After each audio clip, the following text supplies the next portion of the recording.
Everyone. तो आज हम लोग ईशानोदय स्कॉलरशिप के बारे में डिस्कस करेंगे कि इसके एलिजिबिलिटी क्या है। और ईशानोदय स्कॉलरशिप जो है 80,000 रुपीज़ आपको मिलेगा। तो इसका ऑनलाइन प्रोसेस क्या है और आप इसका एलिजिबिलिटी क्राइटेरिया क्या है, ठीक है। तो पूरे वीडियो में हम लोग डिटेल में ये डिस्कस करेंगे। तो पहले ये ईशानोदय स्कॉलरशिप जो नॉर्थ ईस्ट के स्टूडेंट के लिए बेसिकली है, यूनिवर्सिटी ग्रांट कमीशन यूजीसी ने हायर एजुकेशन को प्रमोट करने के लिए अंडर द स्कीम 10,000 स्टूडेंट को फ्रेश स्कॉलरशिप मिलेगा। एवरी ईयर ये होता है।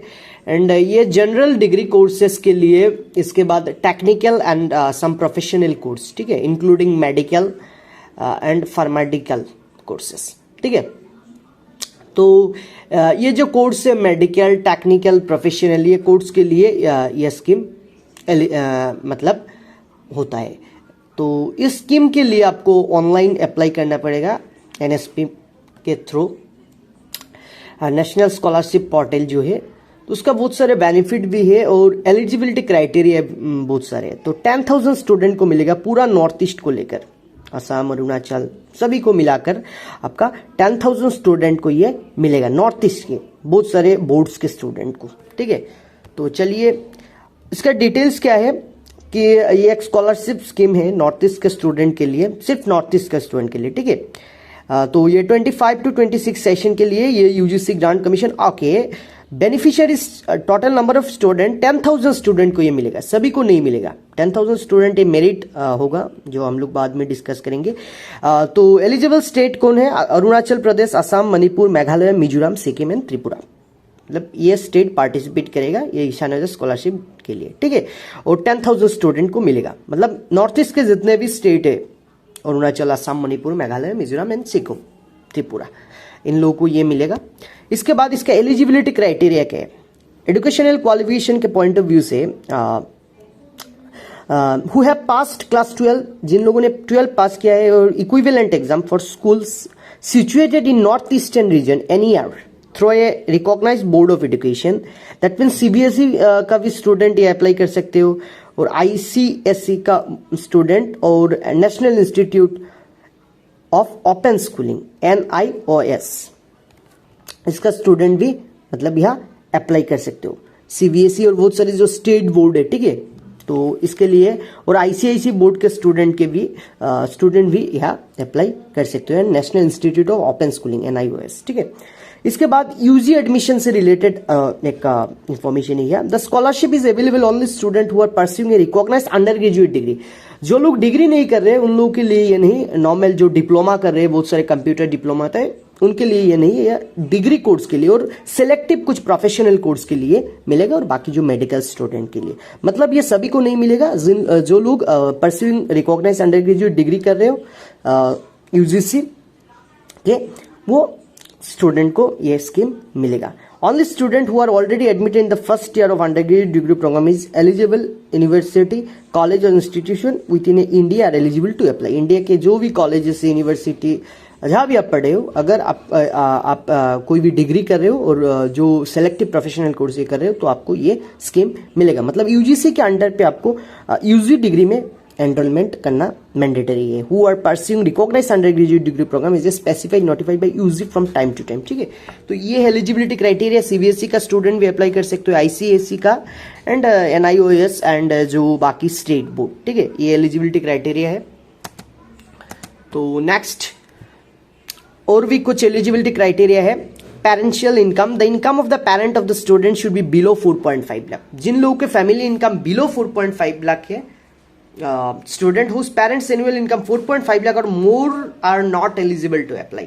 जिन लोगों के पेरेंट्स के फैमिली इनकम बिलो 4.5 लाख है, वो लोग अप्लाई कर सकते हो, और अबव अगर 8 लाख है, मोर देन 8 लाख, देन उन लोगों को ये स्कीम नहीं मिलेगा, ठीक है। यह क्लियरली मेंशन है कि whose parents annual income is 4.5 lakh और more are not eligible to apply, ठीक है। इसके बाद domicile, the student should have a valid domicile certificate. मतलब आप अगर असम से है तो असम का डोमिसियल, मतलब आपका आधार कार्ड होना चाहिए असम की, ठीक है, जो भी है। और अरुणाचल, त्रिपुरा का, ये वीडियो थोड़ा लंबा होगा क्योंकि उसमें हम लोग पूरा स्कीम के बारे में डिस्कस करेंगे, ठीक है, एलिजिबिलिटी जो क्राइटेरिया है।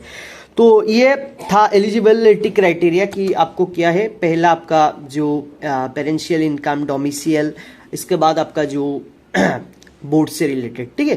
तो ये आपका एलिजिबिलिटी क्राइटेरिया। नेक्स्ट इसका टाइमलाइन क्या है, ठीक है। ये पोर्टल बेसिकली एनएसपी स्कीम ईशानोदय तो आप जानते हो। क्वालिफिकेशन आपका 12 पास होना है एंड अप्लाई मोड जो ऑनलाइन तो होगा। स्टार्ट डेट 25 जून से ये स्टार्ट हो गए एंड 31 अक्टूबर 2025 तक ये चलेगा, मतलब लास्ट डेट। इतने टाइम पे ये है टाइमलाइन आपका स्कॉलरशिप का। स्टार्ट हो गया डेट 25 जून से एंड 31 अक्टूबर वेबसाइट बंद हो जाएगा, मतलब आपका जो है पोर्टल है एनएसपी, ठीक है। ईशानोदय स्कॉलरशिप के लिए ये टाइमलाइन है। सेकंड है सिलेक्शन प्रोसेस। तो ये सिलेक्शन बेसिकली मेरिट बेसिस पे होगा स्टेट वाइज, तो थोड़ा पढ़ लेते हैं। The selection of Ishan Uday scholarship scheme is done purely on the basis of state wise merit among the candidate who apply through online national scholarship portal NSP of the government of India. मतलब आपका state wise आपका merit list होगा, different student participate करेगा state wise. CBSE, ICSE, जो हम लोग के local जो बोर्ड है, स्टेट बोर्ड है, सभी पार्टिसिपेट करेगा, ठीक है। And in the event of fly where multiple candidate have same marks in their 12 examination the following criteria में बी फर्दर। अगर किसी स्टूडेंट का सेम मतलब मार्क्स हो गए, जैसे फॉर एग्जांपल सीबीएसई के स्टूडेंट का भी 60% एंड जो हमारा स्टेट बोर्ड का स्टूडेंट भी है 60%, तो इन दिस केस आपका जो 12 के मार्क के बेसिस पर भी कुछ मतलब आपका प्रेफरेंस होगा कि candidate with higher marks in class 12 will give preference. अगर 10 में आपका हायर मार्क्स है तो आपको ज्यादा प्रेफरेंस मिलेगा, अगर सेम परसेंटेज है स्टूडेंट का, ठीक है। तो आपका 10 के परसेंटेज के बेसिस पर आपका मेरिट लिस्ट होगा, मतलब आपका 10 का परसेंटेज प्रेफरेंस में ज्यादा आएगा अगर 10 का परसेंटेज बहुत ज्यादा है, ठीक है। तो ये सेम परसेंटेज वाले स्टूडेंट के लिए अगर सेम परसेंटेज है तो आपका 10 के मार्क्स के बेसिस पर, मतलब वहां से अपना मार्क लेकर आपका जो मेरिट लिस्ट है वो निकलेगा, ठीक है। तो ये तो इसके लिए आपको यूजीसी आपका रिजल्ट डिक्लेयर होगा नवंबर और दिसंबर सेम ईयर। तो आप एनएसपी के ऑफिशियल वेबसाइट में रिजल्ट चेक कर सकते हो, ठीक है। ये सिलेक्शन प्रोसेस से रिलेटेड अपडेट है। नेक्स्ट जो होगा ये ईशानोदय स्कीम बहुत सारे स्टूडेंट को नहीं मिलेगा, तो इसके लिए क्या क्राइटेरिया है। स्टूडेंट परसिंग कोर्स और प्रोग्राम थ्रू ओपन यूनिवर्सिटी। अगर ओपन यूनिवर्सिटी से आप अपना ग्रेजुएशन या जो भी कर रहे हो तो आपको नहीं मिलेगा, ठीक है। फॉर एग्जाम्पल आप इग्नो से, कृष्णकांतो से और बाकी जो भी ओपन यूनिवर्सिटी है या से अगर आप ग्रेजुएशन कर रहे हो, यूजी कर रहे हो, तो आपको ईशानोदय स्कीम नहीं मिलेगा, मतलब आप यहाँ पार्टिसिपेट नहीं कर सकते, ठीक है। बट अगर आपने एचएस कोई open school NIOS non institute of open school से आप 12 दिया है तो इन दिस केस आपको यह स्कीम मिलेगा। बट अगर आप यूजी कोर्स कोई भी ओपन यूनिवर्सिटी के थ्रू कर रहे हैं तो आपको ये स्कीम नहीं मिलेगा, ठीक है। इसके बाद student already availing a scholarship for their undergraduate programme under any other scheme. Student already availing a scholarship for their UG programme. अगर यूजी प्रोग्राम के अंडर पे कोई भी आप स्कीम अवेल कर रहे हो तो आपको इन दिस केस आपको नहीं मिलेगा। तो अभी तो यूजी के लिए मतलब कोई भी स्कीम नहीं होता, बट एचएस का जो गवर्नमेंट ऑफ असम का जो बालिकांत स्कीम है, ये स्टेट स्कीम है, ये 10 to 12 के लिए, ठीक है। ये यूजी का कुछ मतलब स्कीम नहीं है। Student already having scholarship to their undergraduate programme under any other scheme. For example अभी जो निजुत मोइना स्कीम असम का, ये जो है ये यूजी से रिलेटेड है, ठीक है। अगर आप निजुत मोइना स्कीम अवेल करें तो आपको in this case Ishan Uday scheme नहीं मिलेगा। Clearly mention student already having scholarship for their UG program under any other scheme, ठीक है। अगर आपके पास निजुत मोइना स्कीम आप ऑलरेडी अवेल करें तो आपको इन दिस केस ये नहीं मिलेगा, ठीक है। इसके बाद student who gained admission through the management quota. अगर आप कोटा से अपना एडमिशन किए है, मतलब कोटा के कारण तो आपका परसेंटेज कम होने से भी आपका परसेंटेज हो जाता है, तो इसके लिए student who gained admission through the management quota. तो अगर मैनेजमेंट कोटा से आपने एडमिशन लिया है तो इन दिस केस आपको ईशानोदय स्कीम नहीं मिलेगा। इसके बाद जो डिप्लोमा से रिलेटेड डाउट है, student enrol in course such as diploma programme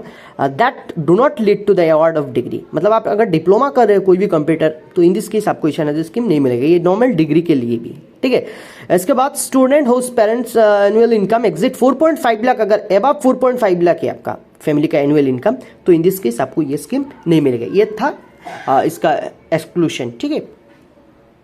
required document क्या क्या चाहिए आपको before proceeding. Active mobile number चाहिए फॉर कम्युनिकेशन एंड अपडेट, क्योंकि आपका अपडेट ओटीपी सब आएगा। अपना एक्टिवेट एक मोबाइल नंबर। सेकंड है Aadhaar card for identity verification के लिए आपको आधार कार्ड चाहिए। इनकम सर्टिफिकेट चाहिए to verify family income issued by competent authority, आपको इनकम सर्टिफिकेट चाहिए। Mobile number link with Aadhaar required for other purpose के लिए आपका मतलब ये चाहिए mobile number link with Aadhaar. And NPCI seeding status, ensure the bank account in NPCI link और direct benefit transfer, मतलब आपका बैंक अकाउंट चाहिए जो लिंक है। तो ये रिक्वायर्ड डॉक्यूमेंट आप स्क्रीनशॉट ले सकते हो। इसके बाद how to apply the Ishan Uday scheme, ये एनएसपी के जो ऑफिशियल वेबसाइट है या आप अप्लाई कर सकते हो। तो ये प्रोसेस हम लोग आपको देंगे वीडियो के थ्रू। तो ये था कुछ अपडेट रिगार्डिंग ईशानोदय स्कीम।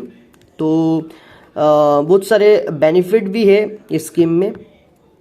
तो ये स्कॉलरशिप का डिटेल्स है, ये एलिजिबिलिटी क्राइटेरिया है एंड ये जो टाइमलाइन है ये आप स्क्रीनशॉट ले सकते हो, ठीक है। सिलेक्शन प्रोसेस है, तो सभी हम लोगों ने डिस्कस किया है अभी।